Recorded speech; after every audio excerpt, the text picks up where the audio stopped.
Buenas tardes a todas y a todos y a todos y a todas. Si no me conoces, me presento y si me conoces, bueno, también me presento igualmente. Mi nombre es Eugenia Cirula Montañés, La Fenicia 1988 en redes sociales. Como ya sabéis, no del Cádiz, sino de Zugarramurdi más profundo.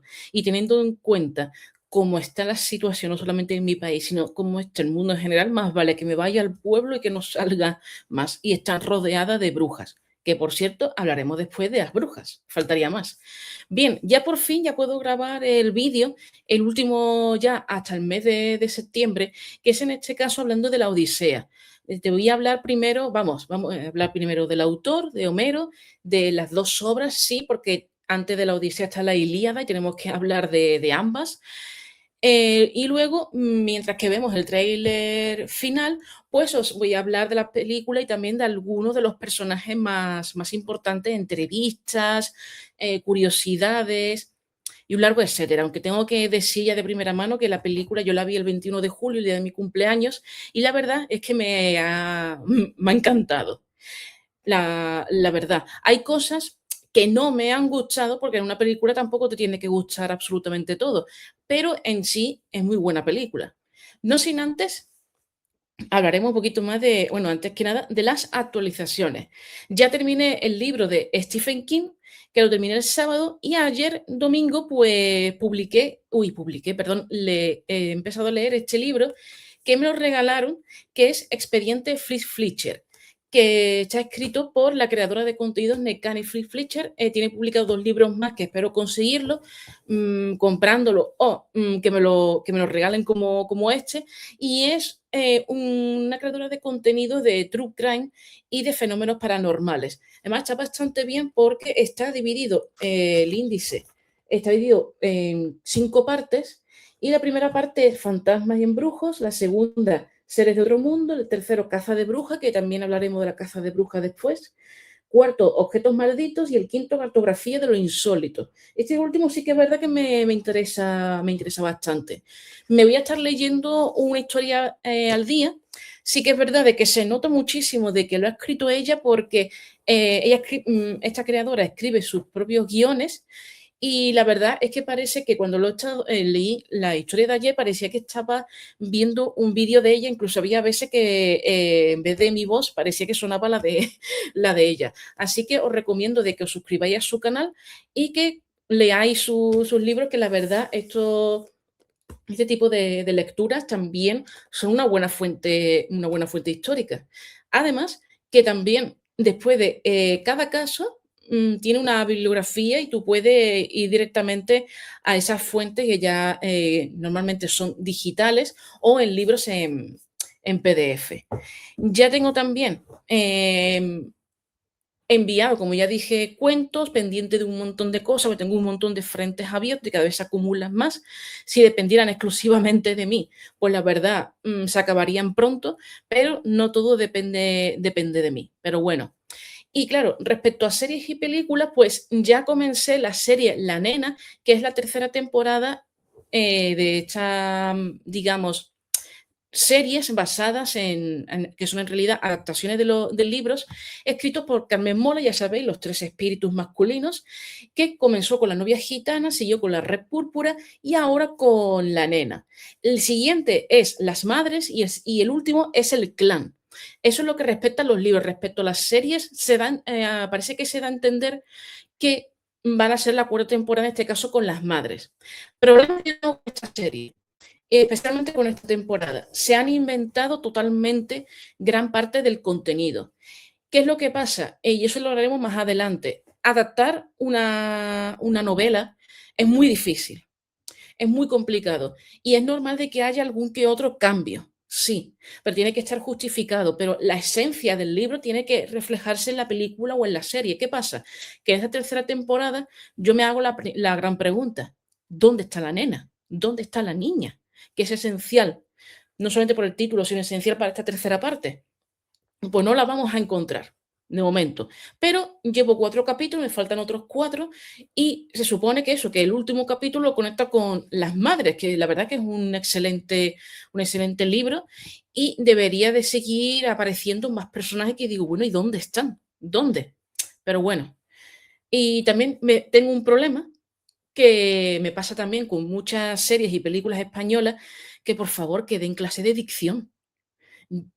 Yo entiendo, muchos de los actores son andaluces y están como forzando mucho el acento en vez de salir de manera natural, a pesar de que sus personajes no son andaluces. Los actores sí, pero los personajes que interpretan no, pero lo exageran muchísimo. Y aparte también que hay ocasiones en las que están hablando en susurros. Y eso es algo que yo no sé si en Hispanoamérica pasa también con algunos actores y actrices, pero es que aquí en España en los últimos años es que parece que hay que interpretar susurrando. Y claro, muchas veces es que dice, bueno, ¿y qué está diciendo esta persona? Y hay veces que tengo que poner subtítulos porque es que no me entero de lo que están hablando, ni lo que ha dicho. O empieza a bajar el tono de voz. Eso también me pasa mucho, me pasa, bueno, sí, bastante, con una película que es la adaptación de toda una saga literaria, excepto por el último libro, que es la de A la Triste. Yo A la Triste la tengo en DVD y yo cuando la veo la tengo que ver subtitulada al español porque no me entero absolutamente de nada de lo que están diciendo. Porque digo, ¿qué frase está diciendo? ¿Cómo lo está entonando? Es que absolutamente nada. Entonces, claro, la dicción, que es algo que se estudia en arte dramático, pues la verdad yo les recomendaría a más de uno que volvieran a dar clases de arte dramático o que las dieran si no lo han dado. Es que hay actores, eso pasó por ejemplo con Mario Casas y al menos ha mejorado algo, pero hay actores que digo, bueno, es que se nota mucho que algunos no vienen del teatro y otros vienen del teatro, pero creo que se la han olvidado por completo, pero bueno.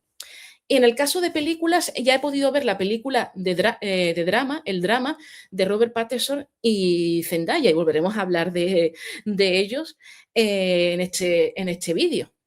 Y la verdad, la película sí que me ha gustado mucho. Me hubiera gustado verla en el cine, pero es que duró aquí muy poco. A pesar de ello, fue un éxito de taquilla.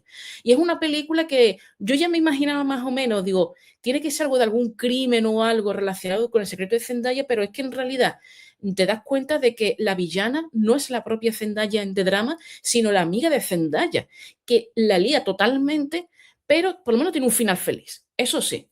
Y las interpretaciones están bastante bien. Sí que es verdad que no es para Oscar, pero sí por lo menos para Globo de Oro, por lo menos. Y la siguiente película que está en el cine es la nueva película de Spider-Man, que sí que aparece Zendaya y su marido Tom Holland, que por supuesto tenemos que otra vez hablar de estos dos actores. Y la verdad, y bueno, y también de otro actor que también aparece en Spider-Man y en La Odisea. Sí, pues la verdad, la película me ha recordado mucho a las mejores fases de Marvel, que son las 3 y la 4, y ya me lo imaginaba que había escena post-crédito porque a pesar de que está producida por Sony, también está producida por Marvel. Y ya sabemos que si lo produce solamente Sony, que tiene los derechos de autor de Spider-Man, bueno, Spider-Man, pero para mí siempre va a ser Spider-Man, pues claro, no iba a haber escenas post-crédito, pero sí, hay una escena post-crédito cuando ya terminan los créditos, no los primeros créditos, sino en los siguientes, en el que aparece todo el equipo que ha participado en la película, que lo conecta, sí, con la película Los Vengadores Doomsday, pero más con la siguiente, que es la del año que viene, que es Los Vengadores Secret War. ¿Qué es lo que pasa? Que ha batido récord, un récord, la verdad, y también se dice que ha sido uno de los mejores fines de semana del cine, que es en este caso gracias a Spider-Man y La Odisea. Puedo presumir que he visto las dos películas y con las dos he disfrutado bastante. También hay que decir que la nueva de Spider-Man hace un homenaje a las películas de Tobey Maguire, las buenas, la una y la dos. La dos es la mejor, por supuesto. La tres no tanto, y menos mal que no hicieron la cuarta. Pero bueno, y la verdad que las interpretaciones sí están bastante bien, la historia está muy bien desarrollada, tiene unas acrobacias, la verdad que bastante buenas. Y cuando tú te quedas, claro, cuando yo vi a la actriz que iba a participar, que es la actriz que interpretó a Max en Stranger Things, pues claro, digo, pues tiene que ser o Mary Jane Watson, pero tendría que ser, sería un poco raro porque ya tenemos a una MJ que es Zendaya, o Jean Grey. Entonces ya conectaría con los X-Men. Y efectivamente aparece el personaje de Jean Grey. Sí que es verdad que mucho mejor que el de Sophie Turner y un personaje, la verdad, que pasa de villana a heroína. Pero claro, todo esto es previo a cuando va a la escuela de Charles Xavier. O sea que estupendo. ¿Veremos otra vez a Jean Grey? Pues no lo sabemos, la verdad, pero espero que sí. Y las salas estaban totalmente llenas. Es más, yo he visto, me gusta mucho ver las entradas que se han vendido en los cines de mi ciudad y cercanas. Y las que más, por supuesto, La Odisea y Spiderman han sido, vamos, es que están prácticamente llenas. Y te digo, una de las sesiones de Spiderman se habían vendido todas las entradas. Impresionante. Y tanto es así que la película de Spiderman en 4 días ha obtenido unos grandes beneficios y ha recaudado más de 925 millones de dólares en 4 días. La Odisea en 3 semanas ha recaudado 911 millones. Fascinante, pero no solamente eso, sino que esta semana, por supuesto, van a ser las 2 más vistas y esta semana ambas ya van a llegar a los 1.000 millones de dólares. No pasa nada si no ves pronto Spiderman o La Odisea. Sí que es verdad que hay varios spoilers, algunos muy divertidos de La Odisea, pero vas a poder verla en agosto tranquilamente e incluso en septiembre. Y el primer y segundo puesto de ambas películas es que hasta septiembre seguramente no se lo van a quitar no se lo va a quitar otra película, pero bueno. Y en otro asunto, en otras cuestiones, ya sabéis de que estamos en un verano que también es un contraste, en este caso, con el tema de desastres. Hemos tenido un desastre en Venezuela, en Perú, también en California, si no recuerdo mal, por los incendios, pero es que también en Grecia, Portugal y en España. Todos los años hay incendios y no es el cambio climático, porque el cambio climático sí es real, pero el clima siempre ha estado cambiando y el ser humano a lo largo de la historia se ha ido adaptando a ese clima y a esos cambios. Pero es que ahora, claro, tantos incendios, pues la verdad era algo que yo, por ejemplo, que yo nunca había visto, sí que he visto incendios en España todos los veranos, pero claro, si no se limpian los montes y para eso hace falta varios permisos burocráticos tan absurdos, pues la verdad es normal de que ocurran estas tragedias. Y, y claro, ¿qué es lo que pasa? Que estos incendios, y además que se sabe que muchos de estos incendios son provocados. ¿El cambio climático qué pasa? ¿Que afecta al sistema nervioso y te convierte en pirómano? No. Hay personas que están enfermas, pero al mismo tiempo son pura maldad. Y lo digo pirómano en masculino porque sí que es muy curioso de que yo, que tengo 38 años, jamás he oído hablar de una pirómana. Nunca lo escucho en femenino. Es algo que me sorprende bastante y no hay excusas, la verdad, ni para negligencia, ni para que esté intención dolosa, para nada. Un incendio es dañar el ecosistema, pero también dañar los medios de vida de las personas que viven del sector primario. Y además, no solamente eso, también hemos tenido, por desgracia, un caso de bullying que ocurrió en junio, pero se ha viralizado en el mes de julio, que no es bullying, sino que es directamente maltrato y humillación. Hay que saber educar muy bien a tus hijos, pero para que no sean agresores, pero también para que no sean agredidos ni humillados. Tú tienes que enseñarles de que deben de ser personas dignas y tienen que saber defenderse de personas que tengan intención dolosa de hacerles daño. Pero claro, después también ven la educación que han recibido algunas de ellas y dicen, de tal palo tal astilla. Pues yo no sabía tampoco que el bullying se heredara, pero bueno. Y también tenemos, por desgracia, otra tragedia que es en este caso en Ceuta. Y en Melilla, sí, porque Melilla también existe, no solamente existe Ceuta, también existe Melilla. Pues siempre hablamos de Ceuta y es verdad, pero Melilla también existe. No son colonias, son parte de España, porque son ciudades y son también comunidades autónomas. Y la verdad, lo que ha ocurrido, lo llaman suavemente crisis migratoria, pero esto no es una crisis migratoria, es una invasión. Y es también faltar el respeto totalmente que es lo que están haciendo los ceutíes.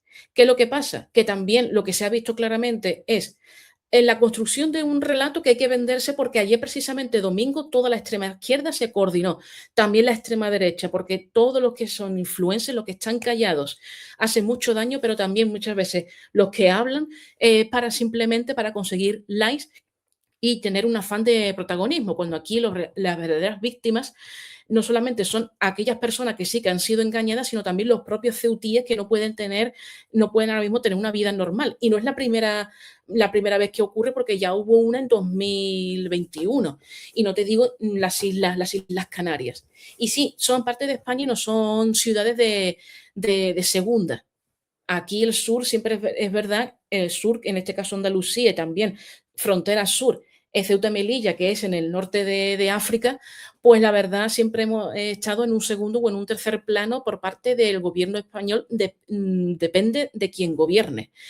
Y yo cuando ocurren estas cosas siempre pienso en docentes, historiadores, expertos en geopolítica, que ¿dónde están? ¿Dónde están? Y esas investigaciones que se hacen, si tienen alguna utilidad social o no. Son cosas que, digo, en resumidas cuentas, porque ya sabe todo el mundo lo que pienso exactamente de todos estos temas. Y la verdad, es muy frustrante ver ambas cosas, de cómo se construye un relato para lobotomizar a los ciudadanos y ponerse del lado, que no hay que ponerse del lado de nadie, ni mucho menos, ni existe el lado bueno de la historia. Pero también se ve claramente la hipocresía social, la empatía selectiva y también, eh, claro, es que estamos en verano y son las vacaciones. Y hay gente se coordina muy bien para irse de viaje, para tomar una cerveza, pero no para cosas tan importantes como lo que ha ocurrido en Ceuta, o por ejemplo, que ahora Perú tiene una nueva presidenta que es Keiko Fujimori, y que Nicaragua es una dictadura, pero para hablar de Israel, Palestina, de Estados Unidos, y bueno, Estados Unidos, Gringolandia, para eso sí tienen tiempo. Y eso es algo que a mí, por ejemplo, como historiadora, me molesta muchísimo. Porque sí, la historia, la mayoría estudiamos el pasado, pero también la historia es el presente. Y el presente también tiene importancia. Y no hay que meter que si política, no sé qué política, no sé cuánto. No. Porque la gente en realidad lo único que consigue todo eso es dividir más todavía a la población. Y una cosa que sí que me alegro de que todos los partidos políticos de Ceuta, todos se unieron para que dijeran, bueno, que nos ayuden, porque para eso formamos parte de España. Y no, Marruecos no puede reclamar Ceuta y Melilla, básicamente porque Ceuta y Melilla, especialmente Ceuta, forma parte de lo que hoy llamamos España desde la Edad Moderna. Y Marruecos es una construcción de mediados del siglo XX y no tiene que reclamar absolutamente nada. Cada uno, aquí hay muchos responsables, pero ninguno quiere asumir esa responsabilidad. Pero bueno, tampoco me sorprende mucho. Y sí, hablaré después de construcciones de países. Y terminado todo esto de aquí, pues vamos a hablar directamente del tema de la Odisea. La Odisea de Christopher Nolan ha dado mucho de qué hablar, especialmente a meses antes de su estreno. Y eso que la película, vamos, básicamente desde hace 1 o 2 años se hablaba mucho de la película, para bien y para mal, claro. En este caso es la adaptación de una obra tan conocida que quien no ha leído la Odisea o quien no ha visto una película de la Odisea, porque sí, hay muchas adaptaciones de la Odisea. Precisamente hubo una, hace 2 años protagonizada por Ralph Fiennes, que sí que es verdad que dice que se acerca un poco más más que la de Christopher Nolan, pero Christopher Nolan la verdad es que es el rey Midas del cine. Pero claro, hay muchos vídeos del tema de la Odisea, pero yo quiero hacerte uno en plan pues, mucho más ameno y que veas de que no todo es blanco o negro, también hay muchos matices de color gris y muchas tonalidades de gris en estos temas. Sí que es verdad que aquí las respuestas a las preguntas van a ser sí, pero no, no, pero sí, y el no va a ser bastante poco. Bueno, empezando con lo primero, ¿quién escribió la Odisea? Pues en este caso, la Odisea la escribió un hombre llamado Homero, que no escribió solo la Odisea, sino también la Ilíada. Claro, tú no puedes entender, voy a hablar de ellas y también de la adaptación que se hizo en su momento de la película Troya, pero claro, una no se puede entender sin la otra. La primera parte, por así decirlo, es la Ilíada y la segunda parte es la Odisea. Lo escribió Homero, pero claro, ¿cuándo lo escribió Homero? Hay que tener en cuenta una cosa que eso ya lo hablaré cuando hable un poco más de los libros. La guerra de Troya fue está fechada aproximadamente, aquí son fechas aproximadas entre los siglos XIII y XII antes de Cristo, en la Edad de Bronce. Pero, ¿cuándo aparece escrita la Odisea? Pues aparece en los siglos octavo y séptimo antes de Cristo, que es cuando está fechado de cuando, digamos, cuando vivió Homero. Pero todo es una hipótesis, todo es una teoría. ¿Por qué? En realidad no tenemos datos biográficos como tal de Homero y hay varias hipótesis respecto a la figura de Homero, principalmente tres, que dan lugar a mucho juego. ¿Por qué? Siempre te lo he dicho, bueno, y te lo he dicho y siempre lo ha dicho, que la Odisea la escribió Homero, pero no tenemos datos, no tenemos nada, ni si sabemos su ubicación, sabemos, ubicarlo también cronológicamente, pero la figura como tal de Homero es que no sabemos prácticamente nada.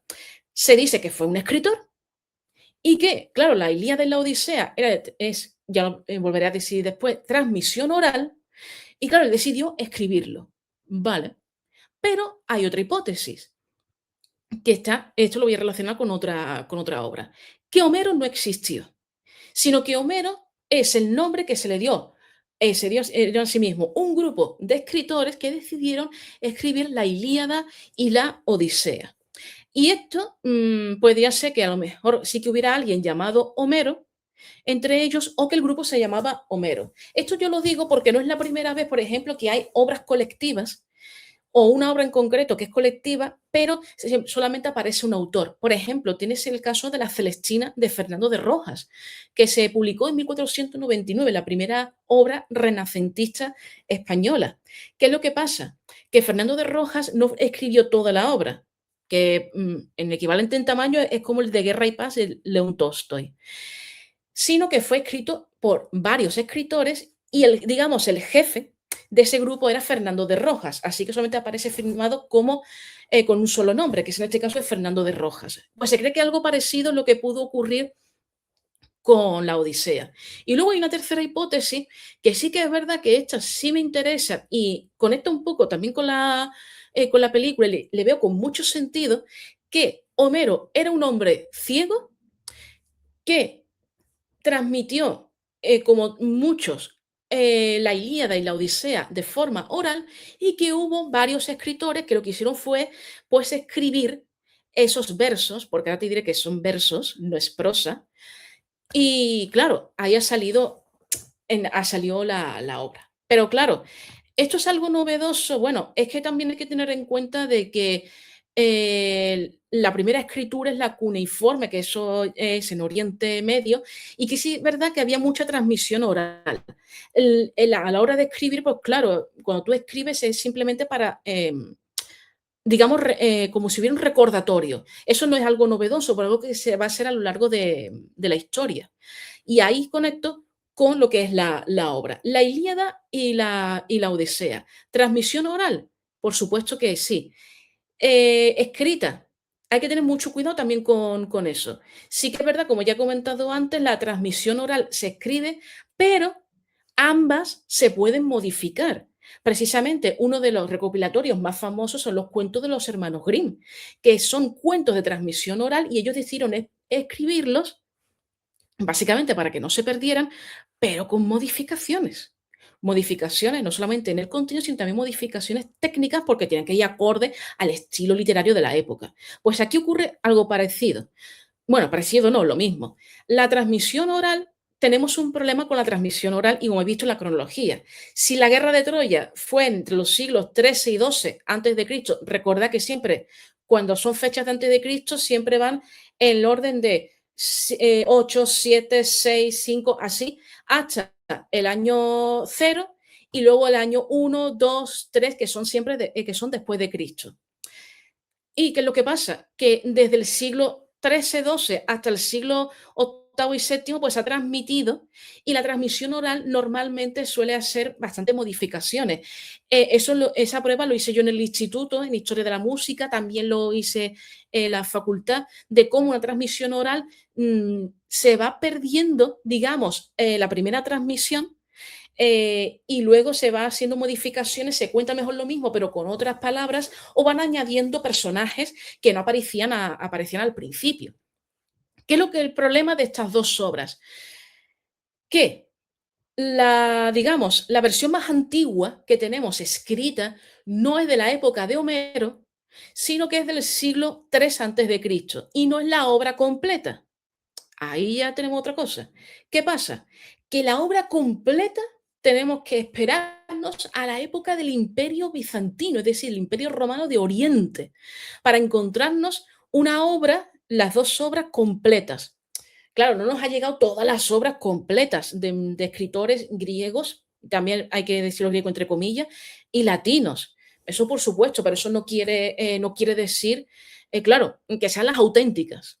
¿Por qué? También eso lo hice la facultad, en una asignatura en el cual nos puso un gran ejemplo. Un poema escrito que es de la Edad Antigua, pero que se empieza a traducir en la Edad Media. Y nos puso diferentes versiones dependiendo de quién lo había escrito y dónde lo había escrito y en qué época lo habían escrito. Hay versos que estaban traducidos tal cual, otros, algunos modificaron algunas palabras y en otros añadieron versos totalmente inventados. Entonces, claro, hay descripciones tanto en la Ilíada como en la Odisea que no van muy acorde con la Edad de Bronce, sino con características sociales posteriores. Entonces, sí que es verdad de que la traducción la obra que nos ha llegado más antigua, pues no tiene por qué ser la auténtica porque se ha ido modificando. En las traducciones también pasa exactamente lo mismo y precisamente aquí ha habido una polémica en la traducción, porque la traductora, en este caso, de la edición que ha querido adaptar Christopher Nolan, dice que está muy mal la adaptación, que no coge la esencia. Hay que tener mucho cuidado con eso porque no es lo mismo un libro que un guión cinematográfico, no tienen nada que ver. Las obras pueden ser muy descriptivas, aunque aquí en la Odisea hay que cogerlo con pinzas. Y un guión, aquí lo importante son los diálogos, pero también hacer descripciones de las acciones o del espacio donde se desarrolla la escena, lo más cortas posibles. Pero claro, también creo que también era una manera que tenía la traductora de decir: "Hola, quiero hacerme famosa, quiero 5 minutos de fama y ya está". Ya ves tú el caso que se le ha hecho. Pues bien, la Ilíada y la Odisea, ¿qué es? Exactamente. Pues son cantos, están divididos por cantos. Cada canto está formado por varios versos. En este caso, la Ilíada tiene, tanto la Ilíada como la Odisea tienen 24 cantos, siendo la más larga la Ilíada con más de 14.000 versos y la Odisea con unos 12.000 y pico de versos. Mm. Sí, porque sí. No es prosa y no es novela, básicamente porque en aquella época no existía la novela. Es poesía. Y sí, la poesía se transmitía de forma oral y también se cantaba, por eso son los cantos. Y eso también está muy conectado con la película. ¿De qué trata? El resumen es muy fácil. La Ilíada, que es la primera parte, trata sobre la guerra de Troya y en este caso, con la excusa, porque es una excusa, de que el príncipe Paris se ha llevado a Helena, que es la esposa de Menelao, que es el rey de Esparta. No, no exactamente, no, esa fue la excusa, pero en realidad fueron por otros motivos que sí que aparecen en la película. Y claro, la excusa es como todas las guerras, económica y comercial, básicamente. Y la Odisea, porque la Ilíada termina con el fin de la guerra de Troya, que dura 10 años, y la Odisea, el protagonista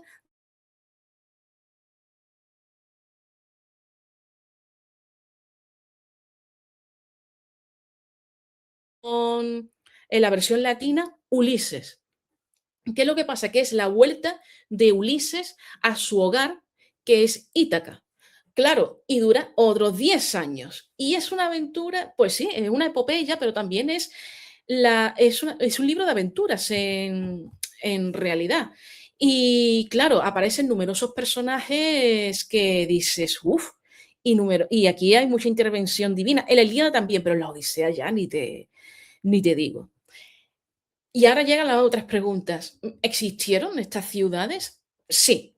Ítaca existió. Micenas existió. Troya, sí podemos decir que existió. Pero claro, hay que tener mucho cuidado con eso. ¿Por qué? Porque ahora vamos por la siguiente pregunta. ¿La Ilíada y la Odisea son historias mitológicas? Según, claro, según el director Christopher Nolan, sí, es mitología. Y te tengo que decir que la mayor parte sí, es mitología. Sí, pero también hay parte histórica, que sí que se ve en la película, hay algunas modificaciones, por supuesto, pero en sí también hay rigor histórico. Sí, se conoce Ítaca, sí se conoce Micenas, gracias a la arqueología, y gracias a la arqueología, pues conocemos Troya, y es gracias a un arqueólogo alemán llamado Schleimann, que cuando era niño, pues le regalaron la Ilíada y la Odisea y dice, ah, pues eso tiene que existir, yo lo voy a buscar. Lo sacrificó todo, se fue hasta donde creyó que estaba Troya, que Troya existe, vamos, existe lo que es, se cree que es Troya, sí, hay varias excavaciones, y está en lo que hoy llamamos Turquía. Y no, los troyanos no se decían a sí mismos turcos porque Turquía no existía en aquella época. Y ya veremos de que tampoco griego, propiamente dicho. Y claro, dice, ah, pues yo voy a excavar aquí y resulta que encuentro una ciudad.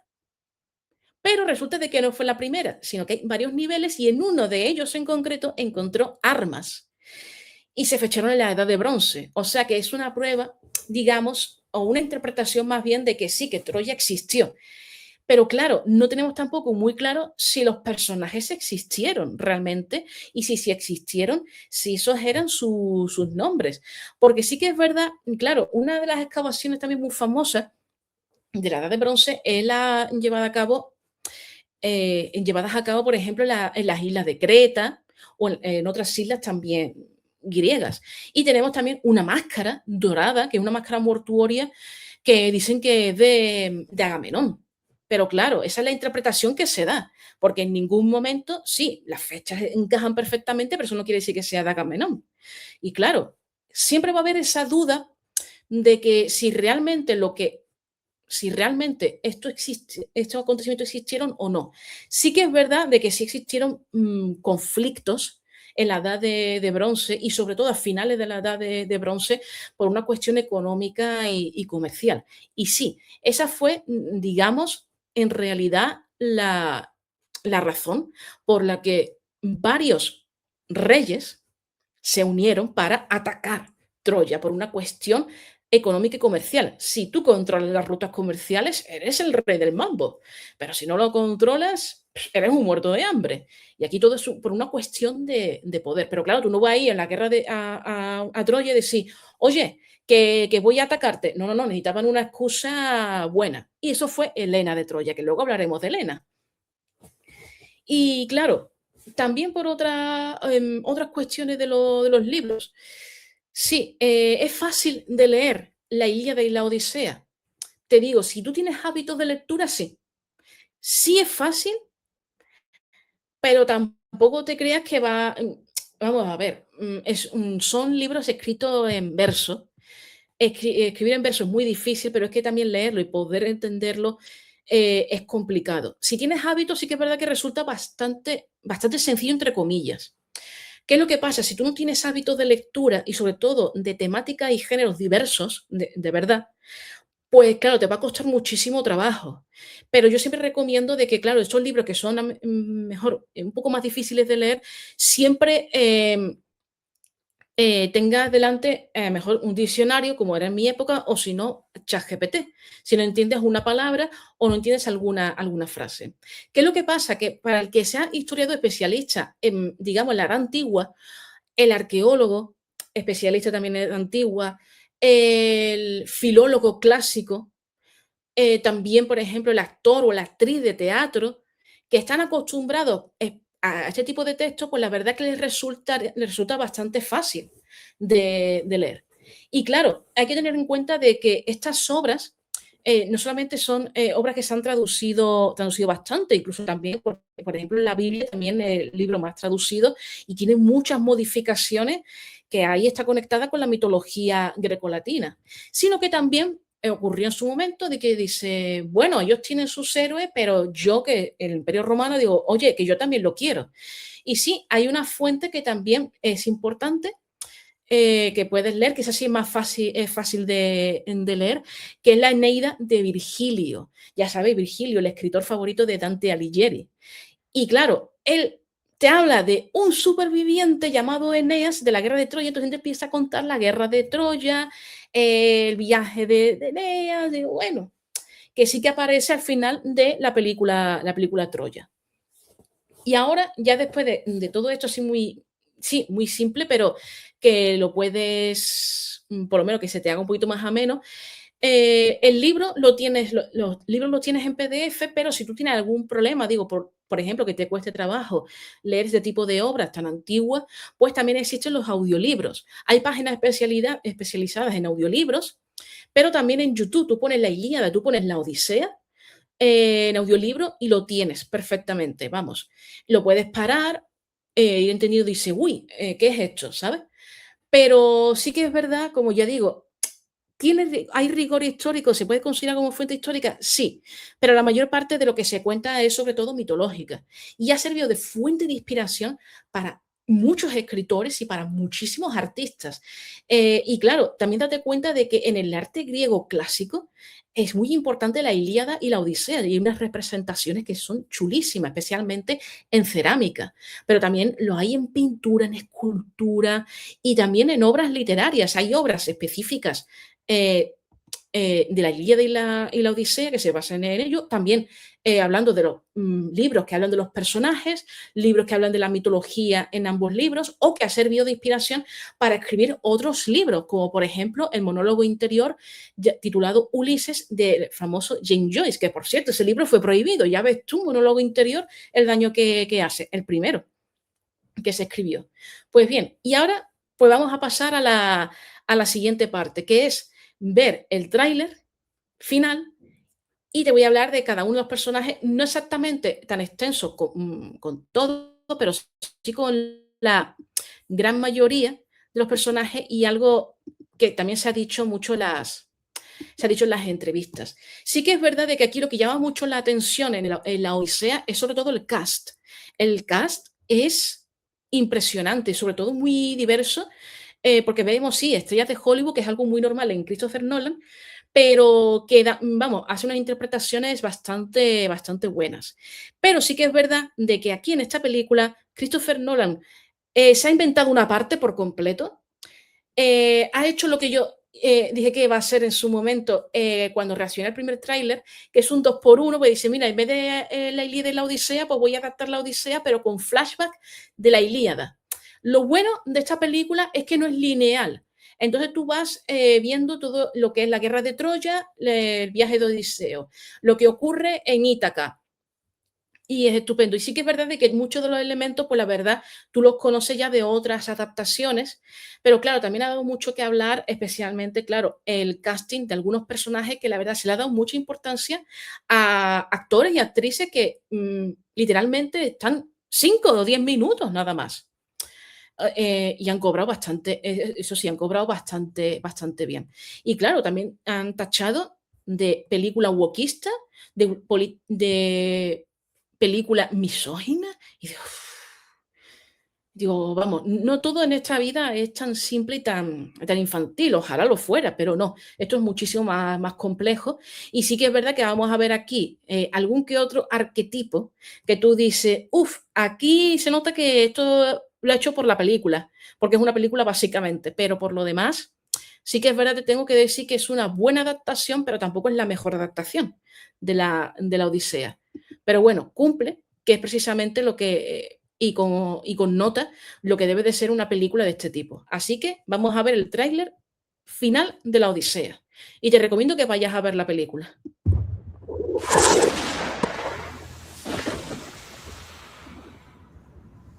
Odiseo.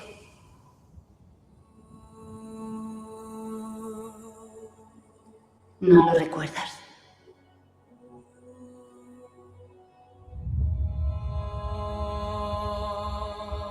El trueno. El fuego. La muerte. Recuerdo una esposa, un hijo, el hogar.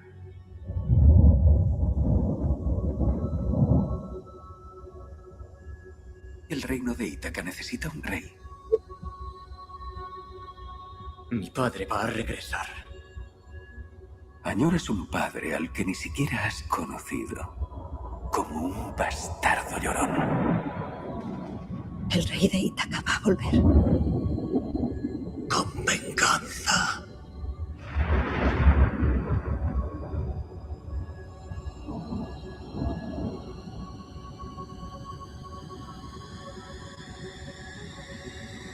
Con todo.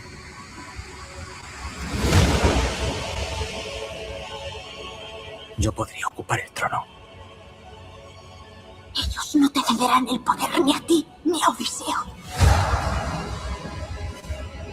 ¿Acaso crees que la vida volverá a ser como antes? Ese mundo ya no existe. Si regresaras tendría que matarlos, como harás tú. Los dioses no habláis de forma que os entendamos. ¿Quién no entiende el dolor? O la sangre. Te lo dijeron los dioses. Entonces desafío a los dioses.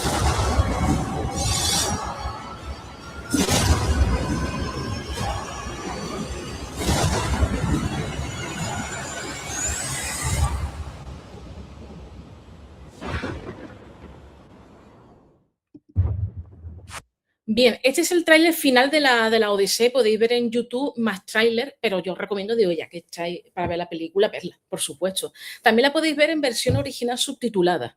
Y sí que es verdad de que a mí me hubiera gustado haberla visto en 4D, pero el 4D que yo sepa no ha llegado a España y que es mucho más realista, vamos, está bastante bien de cómo se van moviendo las sillas. Si hay algún cine, tiene que ser en Madrid seguro que lo tengan 4D, pero también hubo un momento en el que parece que, bueno, sí, que se inundaba la sala y eso es estupendo. Pero sí que es verdad que hay una cosa muy curiosa en este caso, que lo hace muy bien Nolan, que juega con el contraste del sonido y del silencio. Y hubo varias veces que notaba como la silla vibraba del sonido tan bueno que hacía que se hacía, pero también el silencio, que eso también lo vimos en Oppenheimer, que es un silencio que te pone los vellos de punta. Y la verdad, es una buena adaptación, como ya he dicho, faltan algunas cosas, otras cosas se la han inventado, y había ocasiones que ya lo hemos visto, que parecía que en vez de una película ambientada en la Edad de Bronce, parecía algunas veces una película romana y una película de la Alta Edad Media. Pero bueno, eso es algo también muy normal en el cine. En primer lugar, a ver si ya empezamos. Sí que tengo que decir que los escenarios son naturales, son reales, existen. Y si os acordáis al principio hay una escena con delfines y esa escena fue improvisada. Improvisada en el sentido de que estaban grabando y de repente vieron unos delfines. Digo, pues estupendo, estupendo. Quedó muy bien esa escena. Y tengo que decir que la fotografía y las interpretaciones son bastante buenas, pero la fotografía y la parte técnica es brutal. Lo mejor que yo he visto en este 2026. Sin embargo, hay algún que otro pero. Y, uy, se me ha ido, espérate. A ver si lo veo aquí. Empezamos con una de las primeras polémicas que ha dado mucho de qué hablar. Bueno, pues en este lado tenemos al actor Matt Damon que interpreta a Odiseo, que la verdad lo interpreta bastante bien. Nominación a los Globos de Oro y al Oscar. Ya lo digo. Y es un actor que ya podemos decir, porque sí que es verdad que hay un poco de cachondeo con este actor, porque se ha hecho varias películas en el que quería volver a casa y no volvió. Y esta fue la primera vez, porque esto es un spoiler, pero un spoiler que digo, no te enfades, que en Spider-Man sí que ha habido algún que otro enfado con el spoiler, pero con esto no te enfades. Sí, te voy a contar el final. Odiseo vuelve. Pero ¿cómo vuelve este señor? Y claro, ¿qué es lo que pasa? Que está hablando con una diosa, que también tengo que decir que en la Odisea, también en la Ilíada, pero en la Odisea aparecen más dioses que aquí en esta película no aparecen, porque por ejemplo la diosa Hera y el dios, ay, Hermes, no aparecen. No aparecen, pero sí que aparecen en la Odisea. Y en este caso vemos a una de las diosas, que es en este caso la diosa Atenea, que es el equivalente latino a la diosa Minerva. Claro, ¿qué es lo que ocurre? Está interpretado por Zendaya. Y dicen que la interpretación es muy sosa. A mí me parece una interpretación correcta. También hay que tener en cuenta de que ella aparece 5 minutos. Es que aparece 5 minutos en diferentes escenas. Y claro, después sabemos, digo, aquí pasa algo muy raro. Y empieza como, claro, como a recordarle, digo, bueno, pero tú recuerdas lo que ha pasado, que lo que porque lleva varios años, claro, queriendo volver a su hogar, pero es que lleva más de 7 años en una isla con una ninfa llamada Calipso, interpretada por Charlize Theron, que había hablado de esta actriz, vamos. ¿Qué es lo que pasa? La caracterización que vemos aquí de Zendaya ha dado mucho de qué hablar porque dice que no es Atenea, no es la Atenea que nosotros pensamos. Bueno, primero, tienes que ver las otras adaptaciones de la Odisea y vas a ver que en la del 68 la caracterización de Atenea es muy parecida a esta de aquí, es muy parecida. También, pero claro, ¿quién es Atenea? Atenea sí es la diosa de la guerra. Y nosotros tenemos la costumbre, sí que es verdad, porque a los dioses, para poderlos identificar, tienen que tener una serie de atributos y también los dioses están conectados con varios animales que a su vez están relacionados con qué servicio te ofrecen los dioses. En el caso de ella es la diosa de la guerra, o una de ellas, pero también la diosa de la sabiduría. Y en el caso de la Odisea, aquí está personificada como si fuera la sabiduría. Y claro, para también, no solamente eso, sino la conciencia de Odiseo. Y en este caso, yo justifico que se haya elegido esta actriz, como podría haber elegido otra, porque los dioses, yo voy a hablar de los dioses griegos como si existieran, ¿vale? Los dioses, cuando están en la tierra, su forma puede ser de alguien que tú conozcas, perdón, o puede ser totalmente inventado. Es decir, que no vemos realmente la figura original de los dioses. Y cuando se han representado es cómo se imaginan que son los dioses. Entonces, claro, ¿qué es lo que ocurre aquí? Que Zendaya no solamente es la personificación de Atenea, sino que si cuando ves el final de la película te das cuenta de que en realidad sale, se representa como una troyana que ha sido asesinada durante la guerra de Troya. Y entonces, claro, ahí podemos ver que es la diosa o es el cargo de conciencia que tiene Odiseo por lo ocurrido en la guerra de Troya y por el viaje de vuelta. ¿Qué es lo que ocurre? Que la forma que hay también de caracterizar a Zendaya como diosa, como Atenea, no recuerda mucho a la caracterización de una diosa en época de la Edad de Bronce. Y claro, ¿a qué me recordó mucho? Sí, en el año 68 la caracterización es muy parecida, pero yo cuando la vi me recordó más a una representación romana más que de la Edad de Bronce. Y claro, digo, me recuerda a alguien. Y si buscáis las esculturas, en este caso de la emperatriz Livia, Livia con V, la segunda esposa de Augusto, vais a ver de que hay muchas similitudes. Entonces, claro, digo, aquí se nota que se han inspirado para poderla caracterizar como si fuera una diosa más romana o una mujer romana que una diosa. Pero como ya he dicho, está justificado y lo veremos, lo diré ahora, está justificado de que los dioses no suelen venir a la tierra, no suelen estar en la tierra en su forma original. Porque, claro, lo veremos, bueno, sí, lo veremos después. Porque ¿quién es el padre de Atenea? El padre de Atenea es el dios Zeus. Y no hubo madre de por medio, porque la diosa Atenea nació de la cabeza de Zeus, en este caso, le dolía la cabeza, se abrió la cabeza y apareció una hermosa virgen, porque es una diosa virgen, caracterizada como normalmente conocemos a la diosa Atenea, que es con casco, escudo, espada y armadura. Y así apareció. Y de ahí viene el nombre de la ciudad de Atenas. Por supuesto. Sí que es verdad de que, claro, hubo una pelea entre Atenea y Poseidón y ganó Atenea.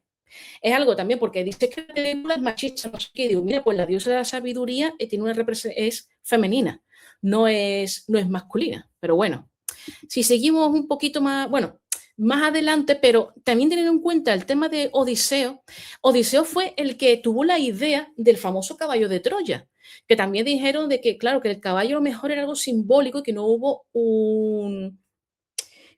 tal caballo. Y está conectado con Atenea porque, claro, lo que dijeron es que se había construido ese caballo y dijeron, ah, pues nos vamos a esconder dentro. Los troyanos van a pensar, es un regalo para la diosa Atenea, nos metemos dentro y luego por la noche salimos y atacamos la ciudad. Mala idea, ¿eh? La idea, bueno, estaba muy bien la idea, pero la ejecución, ahí Odiseo se quedó un poco como tantos años para esto, pero bueno, pero el viaje de vuelta es mucho peor, vamos. Luego seguimos un poquito más adelante y sí que es verdad, por ejemplo, estas escenas de... Ay, a ver si lo veo. No, aquí, estas escenas, todas las escenas del mar están muy bien hechas. Sí que es verdad que los barcos no van muy acorde con la edad de bronce, pero bueno, por lo menos sí, está bien, no te digo que no. Y aquí, claro, aquí es donde vemos a un Odiseo que en realidad toma decisiones que lo que le conlleva a que la vuelta sea muchísimo más larga, pero también son malas decisiones, en el cual, por ejemplo, su tripulación son los que realmente salen muy afectados en esto, en el viaje de vuelta. Y claro, ya hablado de la escena de los delfines, pero también hay una escena muy famosa en el mar, que es en este caso el de las sirenas. Hay creadores de contenido que han dicho, no, no aparecen las sirenas. Mentira. Está la escena de las sirenas, que es una de mis favoritas, pero aquí, como ya dije, juega mucho con el sonido y el silencio. Eso sí es verdad. Dice, atarme en el mástil y ponerme ceras, no, ponerle ceras en los oídos para que no puedan escuchar el canto de las sirenas. Y él intenta, pues claro, lo supera, pero lo supera y queda bastante mal. ¿Qué es lo que pasa? La escena de la película de las sirenas, vemos las sirenas, pero hay como una especie de niebla, pero vemos la figura de las sirenas. No las escuchamos porque hay una parte que, claro, que es de silencio, pero sí que es verdad que hay uno que se quita las topones de acera y se va. Y es su perdición. ¿Qué es lo que ocurre? Que aquí está el lenguaje cinematográfico por excelencia, que es representar a las sirenas como si fueran mitad mujer, mitad pez. Las sirenas, eso es una sirena más bien tirando medieval, pero es la sirena que nosotros tenemos en la cabeza y que también hemos visto representadas en muchas obras pictóricas, incluyendo también la famosa escena de la sirena de la Odisea. Pero las que son las sirenas griegas son pájaros con cara de mujer. Sí, son pájaros con cara de mujer. Pero claro, la versión, por ejemplo, de mitad mujer, mitad pez es mucho más amable que la otra. Pero bueno, sí que es verdad que dice, bueno, lo dejamos pasar y ya está. Pero esa escena sí que es verdad de que no, que si hubieran puesto los dos pájaros sí que hubiera quedado bastante bien. Pero bueno, no me desagrada tampoco. Aquí vemos un poco de lo que ocurrió durante la guerra de Troya, esos flashbacks de cargo de conciencia. Aquí vemos, esto es muy simbólico, que es el caso como es un cementerio, pero sí que es verdad de que las armaduras no son de la época de bronce, parecen más armaduras romanas. Pero bueno, en sí, como fotografía te digo, está bastante bien. Aquí no van a aparecer todos los personajes, pero bueno. En este caso, aquí tenemos a Penélope. Penélope es uno de los personajes también, no parece que no, pero es uno de los personajes más importantes en la Odisea. En este caso es la esposa de Odiseo y le espera, porque tú te das cuenta de ello, le espera 20 años. 20 años. Y vemos en las siguientes escenas algo característico en ella, que es que ella teje, sí. Y ese telar va a ser muy importante. ¿Por qué? Sí que es verdad, lo de los pretendientes es cierto. Y claro, lleva tantos años que hacía falta un rey, como iba a gobernar una reina en solitario. No, no, hace falta un hombre en la casa. Y claro, están ahí todos los pretendientes y ella lo dijo, cuando yo termine de tejer esto, digo, pues entonces ya elijo casarme. ¿Qué pasa? Que ella tejía de día y deshacía por la noche. Y así los pretendientes se iban esperando y desesperando para conseguir para conseguir no casarse, porque lo importante no era casarse con Penélope, sino que su hijo Telémaco no heredara, pero también puede decir, pues yo soy el rey de Ítaca. Pero ya vemos de que ella es un ejemplo, al igual que el perro Argos, es un ejemplo de lealtad y fidelidad, porque lo espera hasta el final.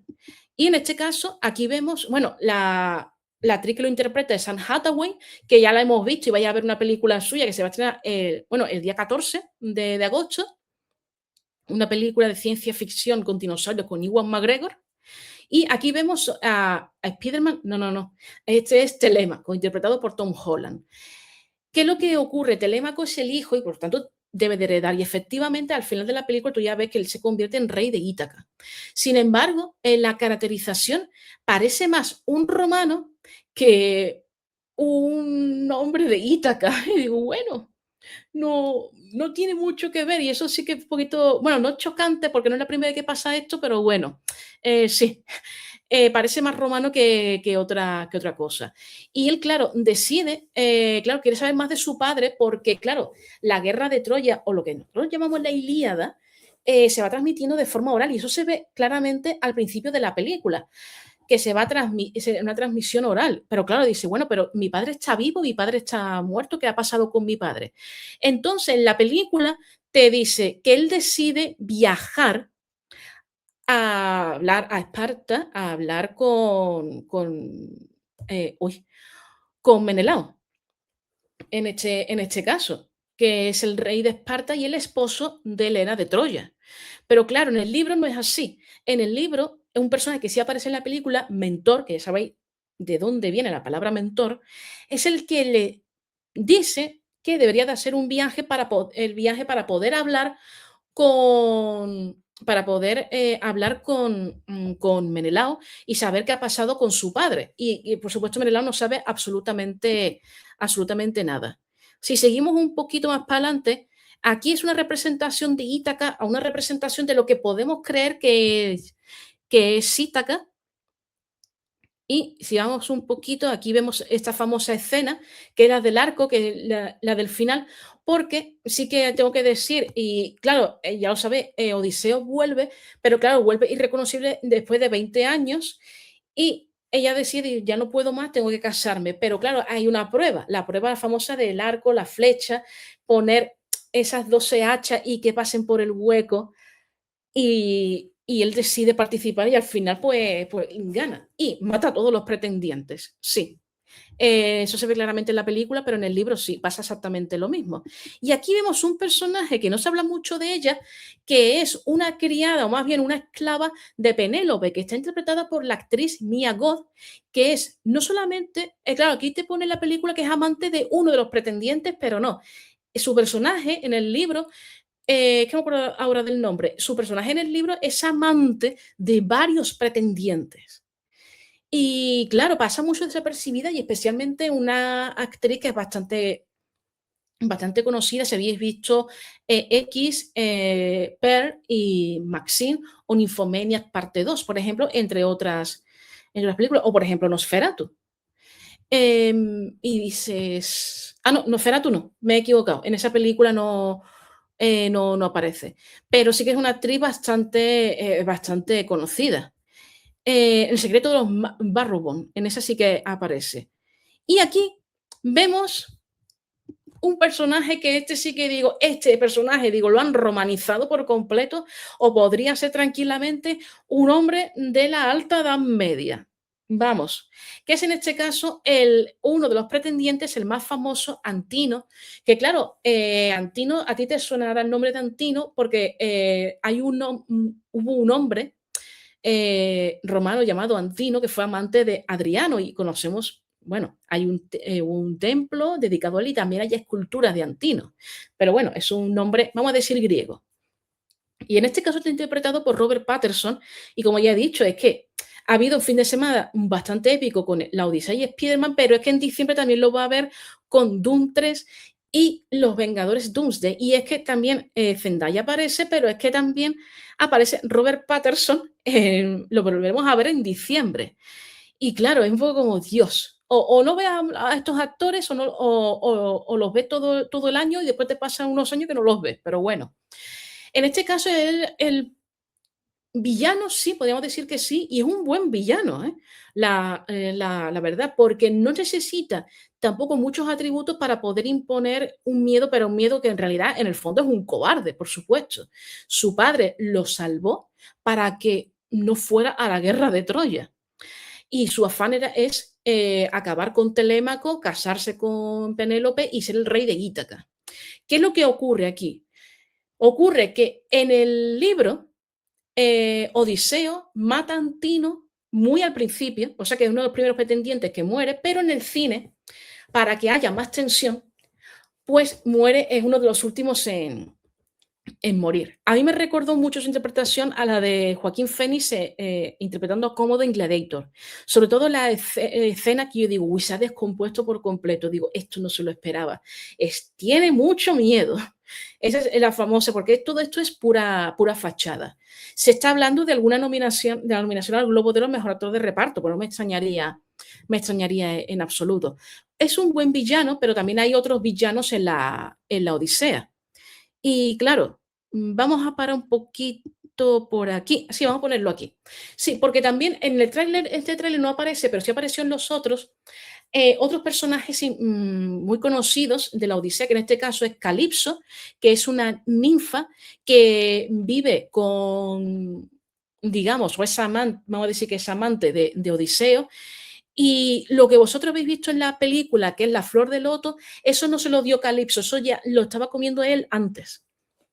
Pero bueno, y sí que es verdad con una caracterización bastante buena, sobre todo en el vestuario, cuando ella está pescando y tiene esa tela esa red de pesca como vestido, eso sí que me gustó mucho, aunque de su personaje no se habla mucho, pero sí de otro femenino, que es en este caso de Circe. Circe, que al principio se veía la caracterización de la actriz, que es Samantha Morton, creo que era, como calva y sucia. Y no, esa foto no es de la Odisea, esa foto es de la serie de Walking Dead de 2010. En este caso a ella la representan con el pelo largo y cuando tú entras en su casa, bueno, previamente tú ya empiezas a ver cosas raras porque tú dices, uy, los animales, qué manso, qué cosa más extraña. Y ves que tiene como un modus operandi de voy a darles comida, voy a darle, y luego pasa lo que pasa. ¿Qué es lo que ocurre? En la película dicen, esta es una bruja, esta es la casa de una bruja. Y hay que cogerlo con pinzas. ¿Por qué? Sí que es verdad de que, claro, cuando tú ves la película y tú entras en su casa, tú ves el caldero, ves plantas colgando, animales, tú dices, la casa de una bruja. Pero ¿qué es lo que ocurre? Que en la Edad de Bronce no existía el concepto bruja. Es más, en la Edad Antigua no existía el concepto bruja. Para referirnos a Circe sí que es verdad que debería de ser la palabra hechicera, sacerdotisa, sería lo más apropiado. El concepto bruja nace en la Edad Media, pero lo que nosotros llamamos caza de brujas, eso es de la Edad Moderna. En la Edad Media se escriben, sí que es verdad, libros sobre brujas y a finales de la Edad Media se publican libros que para identificar a una bruja. ¿Qué es lo que pasa? Que nuestro concepto de bruja va muy acorde con Circe, por supuesto, sí, pero Circe en ese momento no podemos llamarla bruja, tenemos que llamarla hechicera o sacerdotisa, que es lo que hace que ella transforma a los hombres en cerdos, que esa parte también es divertidísima, la verdad, aunque luego vuelven a su forma original.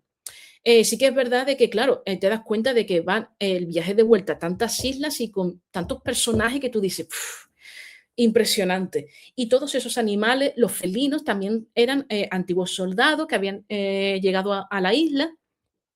Y sí que es verdad que en esa parte tiene razón el personaje de Circe en la película, de que son unos animales y unos primitivos, especialmente cuando hay una guerra, y eso es verdad. Eso hay que decirlo. Y otro personaje mitológico, aparte, bueno, tenemos los gigantes, que eso estuvo bastante bien. Y sí que es verdad que hay que decir una cosa, que el famoso cartel que tú has visto de los gigantes con Odiseo no es Matt Damon, es su doble. Y su doble femenino, porque sí, no tuvo un doble, sino una doble de acción. Y sí que es verdad que bastante bien, se nota que hace muy bien su trabajo. Pero hay otro personaje mitológico, que es en este caso Polifemo, que es el primero, uno de los primeros que aparece, que es un cíclope. Para los que no lo sepan, un cíclope es un gigante con un solo ojo. Y sí que es verdad que aparezcan gigantes, y sobre todo en esta ambiente, claro, en época de la Edad de Bronce sí es normal, porque si lees el nacimiento de los dioses de Hesíodo, sí que vas a ver de que al principio por lo que había eran gigantes. Y entonces, claro, es algo muy normal pues que ver desde el principio, pues ves a gigantes que llevan ahí cientos, miles de años. Es algo muy normal.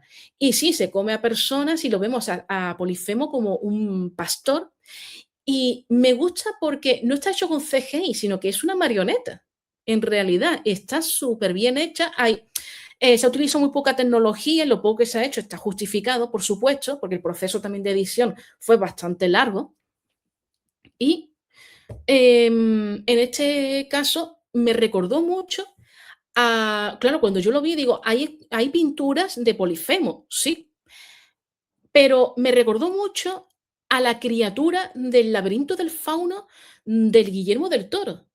Y a su vez me recordó a Saturno devorando a sus hijos de Francisco de Goya. Y efectivamente ambas son fuente de inspiración, especialmente el laberinto del fauno, fueron de inspiración para crear este Polifemo, que la verdad me gustó mucho. Aparece, eso sí, aparece muy poco, pero aparece el tiempo que tiene que aparecer, por supuesto. Pero es como una aventura, así de claro, porque esto es una epopeya, es una aventura. Y también hay otro fallo en la película, porque hay una parte en la que él dice, yo soy griego, soy de Ítaca.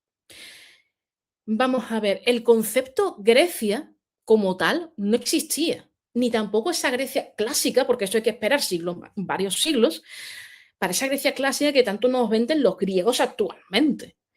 Y claro, esa parte, claro, yo puedo entender que lo diga para que haya una identificación, pero históricamente, claro, Odiseo ni ninguno de ellos se autopercibía griego, no existía. ¿Y por qué? Porque eran diferentes reinos pequeños, y cada uno pues tenía su rey. Y sí que es verdad que esto recuerda mucho al vasallaje medieval, que cuando uno va a la guerra y quiere tener como aliados al resto de reyes, pues claro, si tiene que ir a la guerra, pues le tienes que decir que sí, por supuesto. Y claro, algunas veces pienso de que con lo que pasó en Troya, que eso en la actual Turquía, claro, muchas veces pienso, digo, sí, a lo mejor la invasión que hubo en Grecia por parte del Imperio Turco Otomano también es la excusa fue lo que hicieron en Troya y estuvieron ahí 400 años, digo, bueno, también puede ser, también puede ser. Eso sí, 400 años borrados de la historia de la Grecia actual, porque las naciones cuando se construyen eligen los elementos que más les interesa y los que no, pues los desechan, cosa que está bastante feo. Entonces, claro, las naciones son construcciones en realidad artificiales.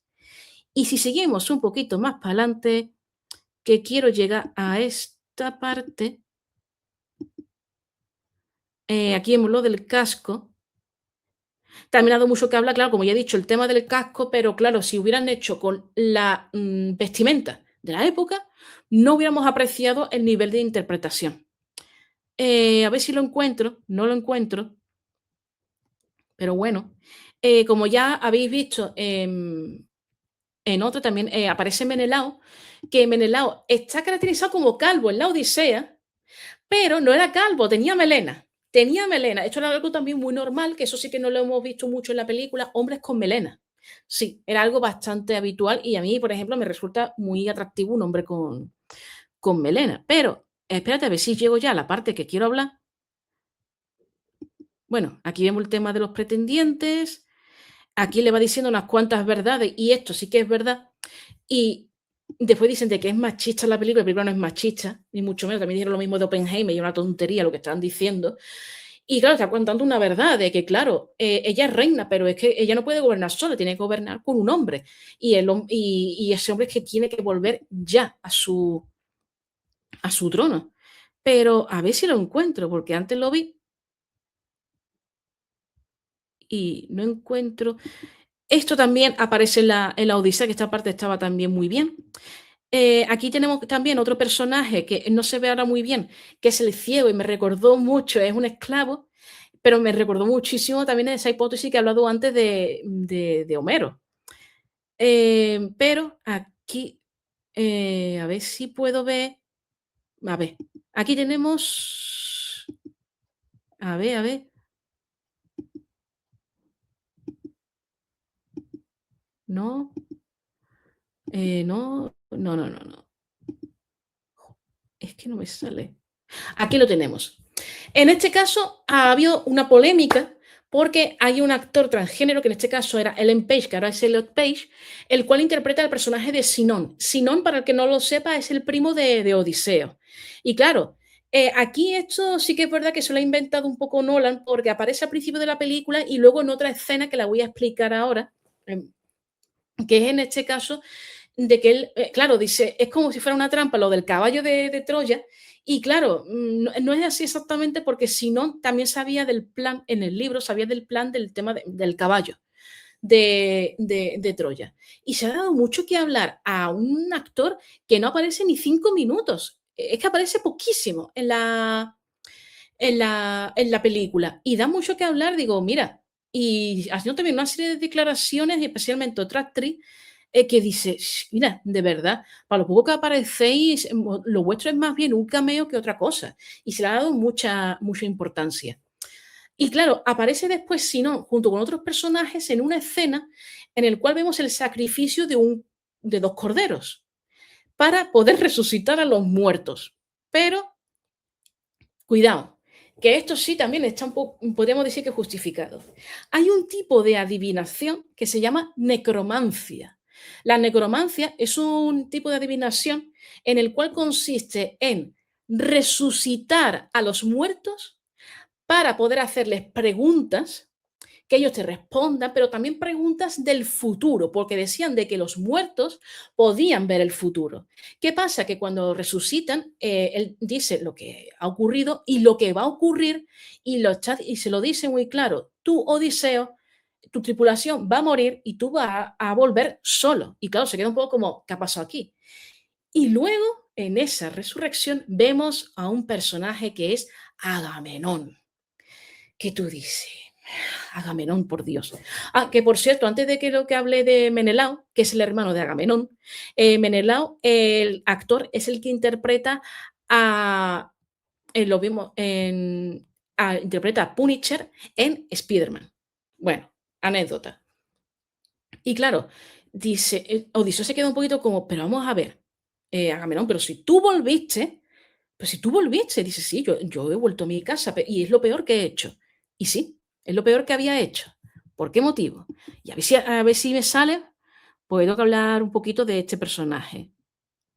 A ver si lo encuentro. No lo encuentro. ¿Pero por qué no lo encuentro?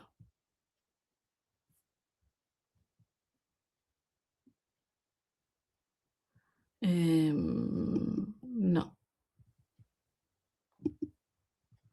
Esta era la parte de Troya, pero es que no lo encuentro.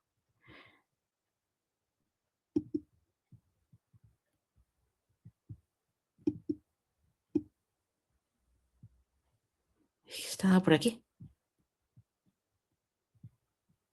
No lo encuentro.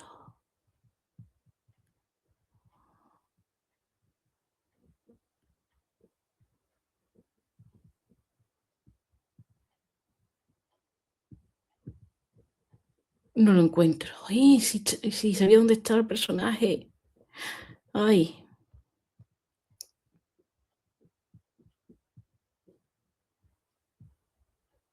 No, aparecía por aquí. Qué lástima de Bubeki. Ay, cómo tengo la cabeza. No.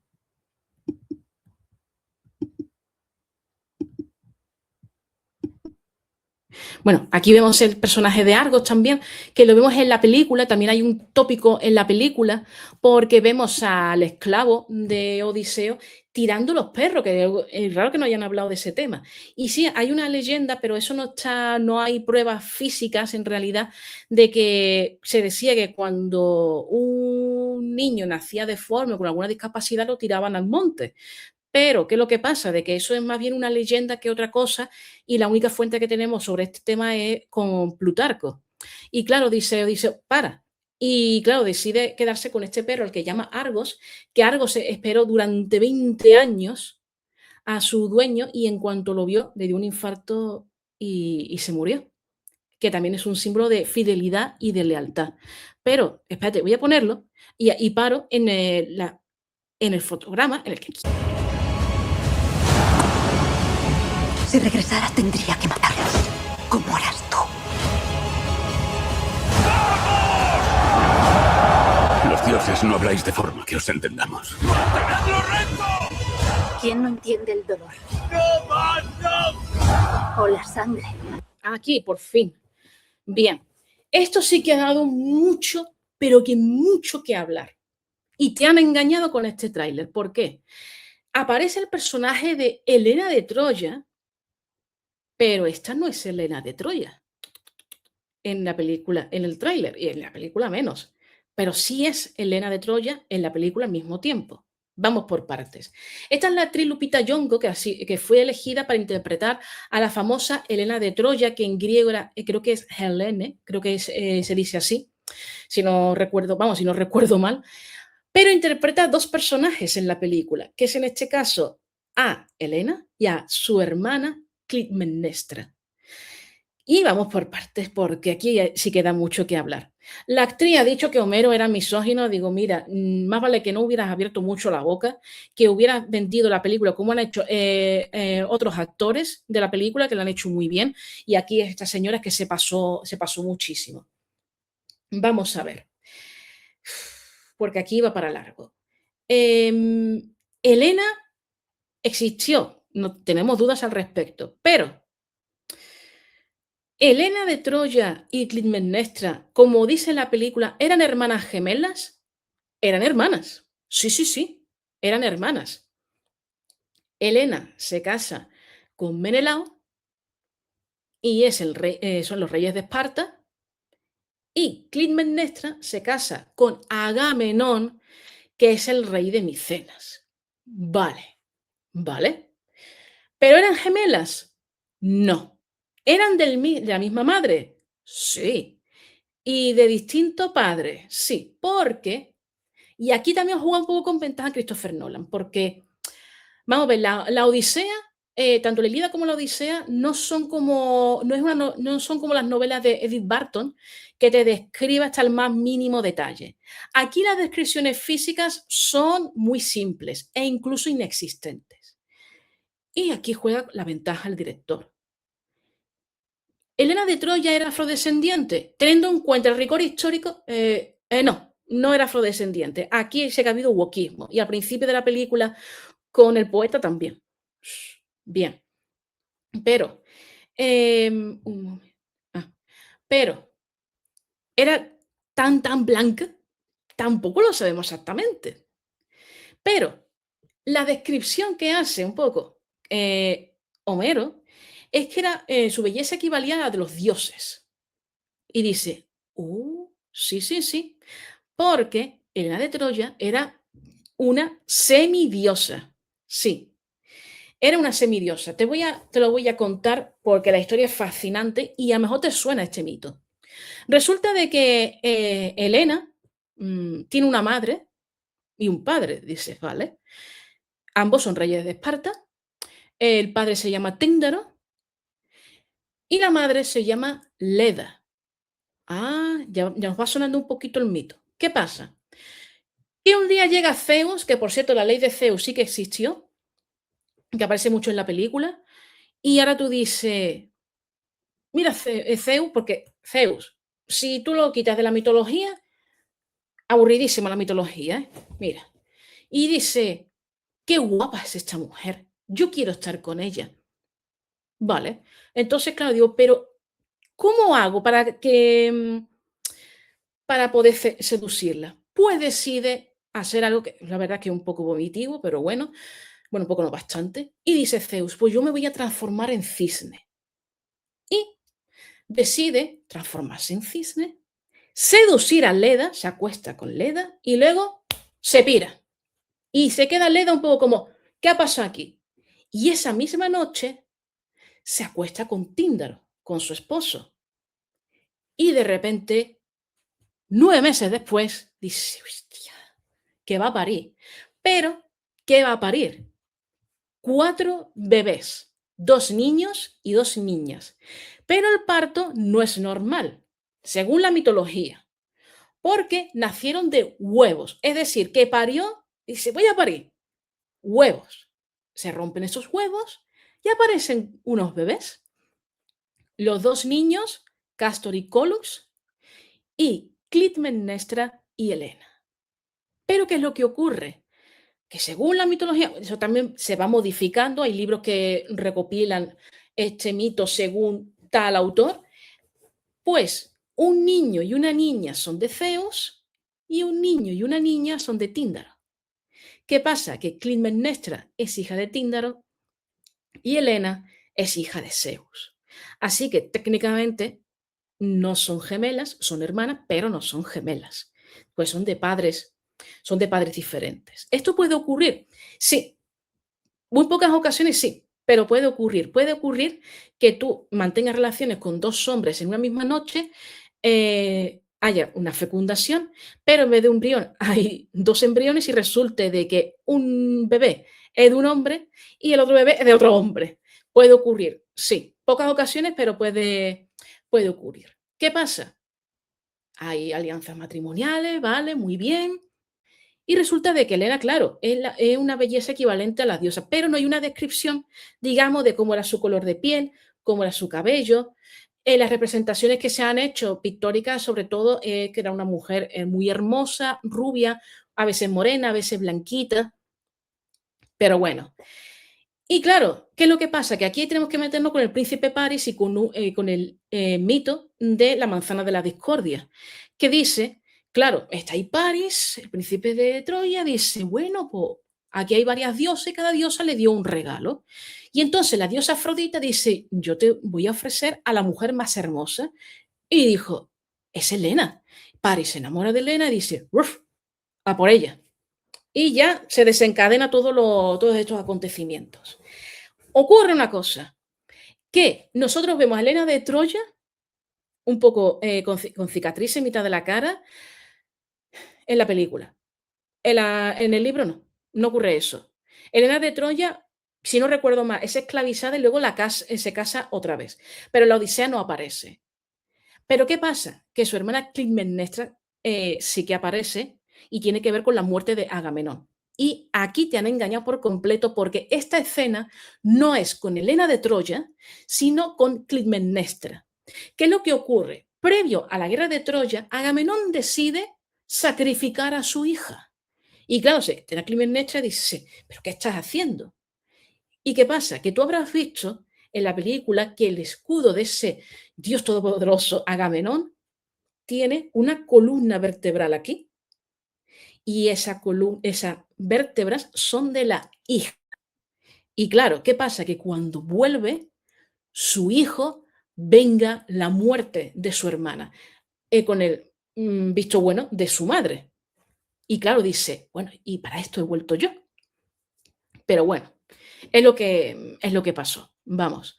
Y tengo que decir que, digamos, la caracterización, en este caso de Helena, no es más romana que de edad de bronce. Pero bueno, aquí, claro, la elección podría decirse de que aquí cada mujer en la película es esclava independientemente de su color de piel.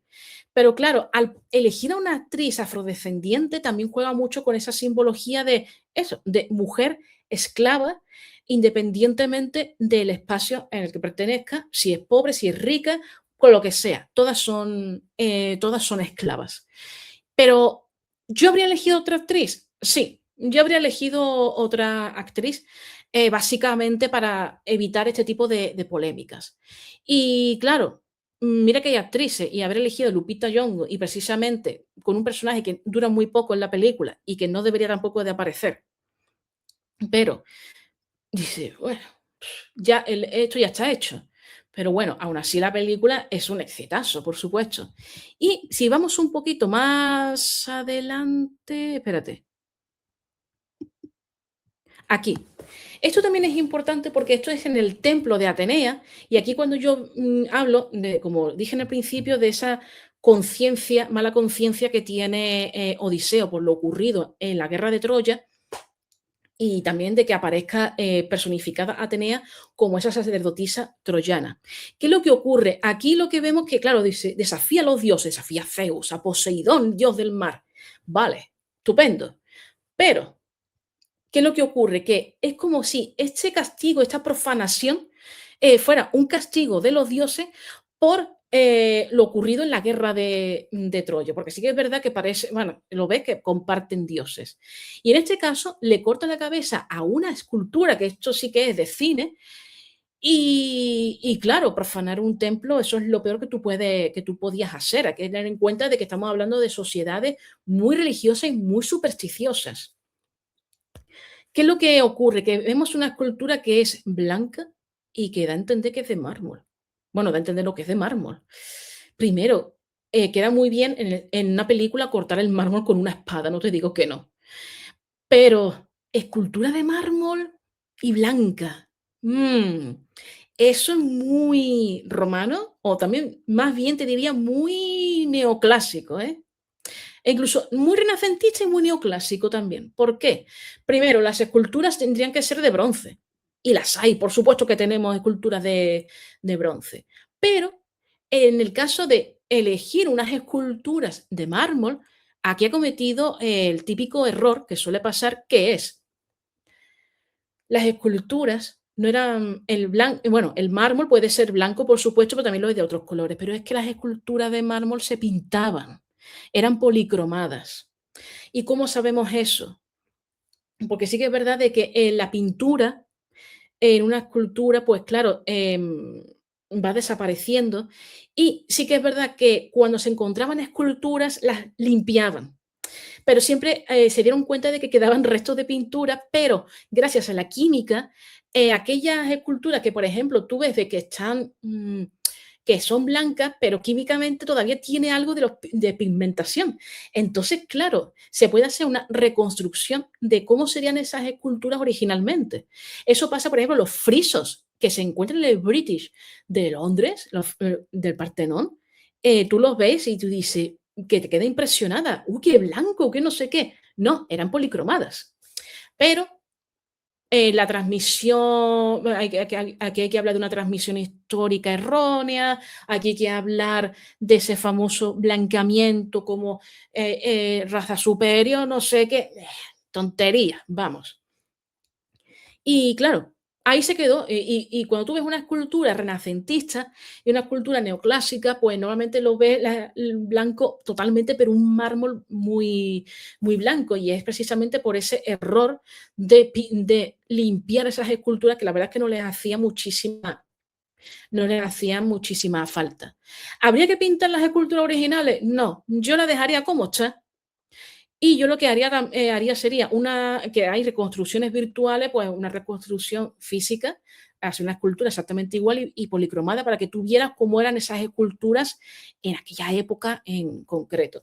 Pero sí que es verdad que en esta película se mezcla mucho la edad de bronce con la época romana y también con parte de la Edad Media. Estamos hablando de los primeros siglos de lo que serían periodos prerrománico y románico también. Porque también algún que otro vestuario femenino dañó mis ojos, especialmente para Helena de Troya. Pero bueno, ya la cosa ya estaba ya hecha. Y ya por último, y no menos importante, en la película hay un binomio que la verdad es tan arquetípica que hasta funciona, pero no se han dado cuenta de ello, porque en el cine, cuando se representan los villanos, se representa con colores oscuros, también en la animación. y en las series también, pero especialmente en esto estamos hablando de películas. Y los héroes son los que están vestidos de colores claros o incluso blancos. ¿Qué pasa?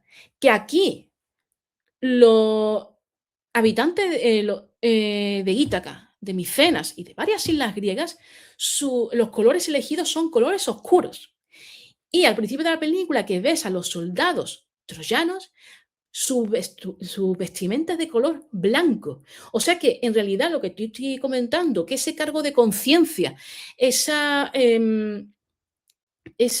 grandes fallos que está cometiendo Odiseo, es que te está diciendo Christopher Nolan que los villanos no son los troyanos, ni mucho menos, son los griegos. Vamos a decir los griegos para resumirlo un poquito, porque son los que realmente los que hacen daño a la ciudad y los que invaden y destruyen esa ciudad de Troya.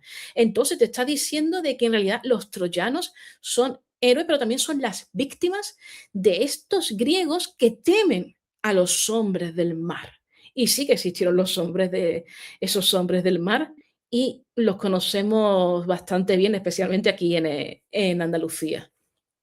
Así que claro, aquí también hay por un lado originalidad en la técnica, pero por otro lado siguen esos arquetipos que funcionan en el cine, pero nunca se sabe si a lo mejor más adelante, pues a lo mejor hacen otra adaptación mucho más fiel a la obra, pero eso no quiere decir de que sea una mala adaptación, es una buena adaptación, pero tampoco es la mejor adaptación. Pero como película es la hostia, por supuesto. Y es una película que yo recomiendo totalmente. Y sí que es verdad que estas adaptaciones, hay una parte de mí que no se cansan, y más si son de buenos directores, pero también al mismo tiempo cansan un poquito siempre adaptando las mismas obras.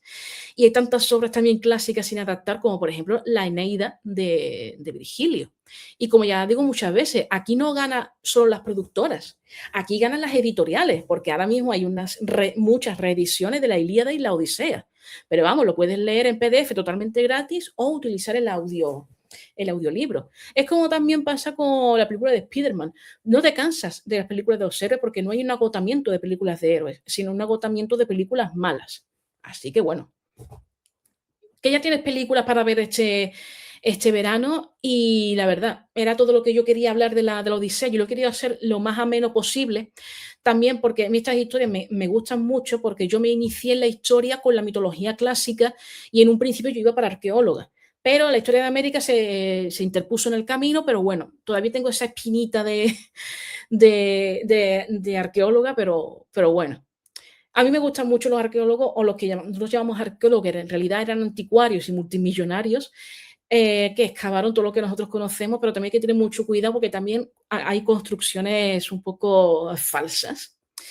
Y también te voy a decir una cosa, como anécdota, hay esculturas grecorromanas que te crees que a lo mejor son del siglo I antes de Cristo, pero que en realidad son renacentistas, porque también hubo durante el Renacimiento muchas falsificaciones.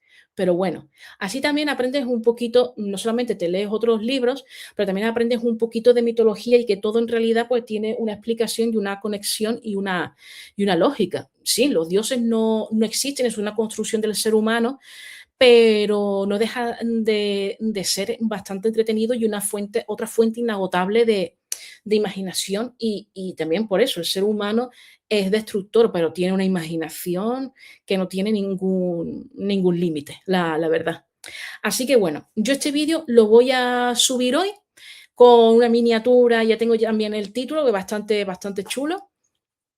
Y también te digo lo de siempre, suscríbete, que hay mucha gente que me comenta, los vídeos están subiendo en visita, pero se atasca el número de suscriptores y hay que subirlo. No olvides suscribirte, darle al like, la campanita de notificación. No te olvides de comentar, que no desactivo los comentarios como en Disney. También tengo mis redes sociales, Facebook, Instagram, X y también tengo Twitch. Y TikTok, pero estas dos no las suelo usar. Yo creo que hago muy bien en no usar TikTok, la verdad.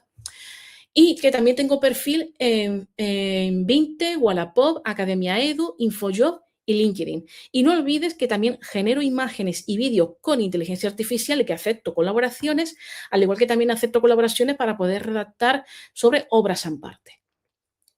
Así que bueno, ya aquí termina el vídeo, ya en septiembre habrá nuevos vídeos, más estrés, más responsabilidades, pero aquí estaré, viva, o más bien sobreviviendo.